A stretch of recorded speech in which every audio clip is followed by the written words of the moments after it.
আসসালামু আলাইকুম, কেমন আছেন আপনারা সবাই? আশা করি ভালো আছেন। আমিও আলহামদুলিল্লাহ ভালো আছি। তো আজকে আমি আপনাদের সাথে একটি কেক স্লাইস করে দেখাচ্ছি যে এভাবে যদি আমরা কেকটা স্লাইস করে নেই তাহলে কিন্তু আমাদের চারপাশটা সমান হবে আর কোথাও উঁচু নিচু হবে না বা বেশি কম হবে না। আর আজকের এই কেকটা কিন্তু ছিল আমার রেড ভেলভেটের কেক।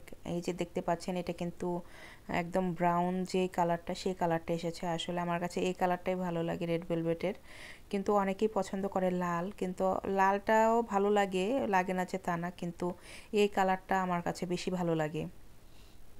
আর আমি সবসময় 3টা স্লাইস করতে পছন্দ করি। আমার কাছে 3টা স্লাইস করলে আর কি কেকটা দেখতেও ভালো লাগে আর খেতেও কিন্তু আমার কাছে ভালো লাগে, কারণ 2টা স্লাইস করলে একটু বেশি মোটা হয়ে যায়, তখন আর দেখতে ভালো লাগে না আমার কাছে মনে হয়। আর আজকের এই কেকটা ছিল 1.5 পাউন্ডের। আমি এখানে 3টা ডিম দিয়ে করে নিয়েছি। তো এখানে দেখতে পাচ্ছেন আমি 7 ইঞ্চি মোল্ডের মধ্যে 1.5 পাউন্ড একটা কেক করেছি, আর এটা ছিল কিন্তু ময়েস্ট কেক, সেজন্য আর কি দেখতে পাচ্ছেন কি সুন্দর ভেলভেটি একটা ভাইব দিচ্ছে।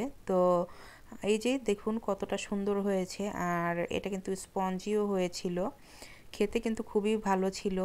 তো এই তো, আমাদের পেজে থেকে যদি আপনারা চান এরকম রেড ভেলভেট কেকের অর্ডার করতে পারেন। আর যদি ভাবেন যে না, আমরা লালটা নিব, লালটাও কিন্তু আমরা করি, একদম টকটকে লাল যেটা, সেটাও আমরা করি। আপনারা চাইলে সেটাও অর্ডার করতে পারেন। অবশ্যই যখন অর্ডার করবেন আমাদের বলে দিবেন যে আপনারা কোনটা নিতে চান, আমরা কোনটা করবো আর কি।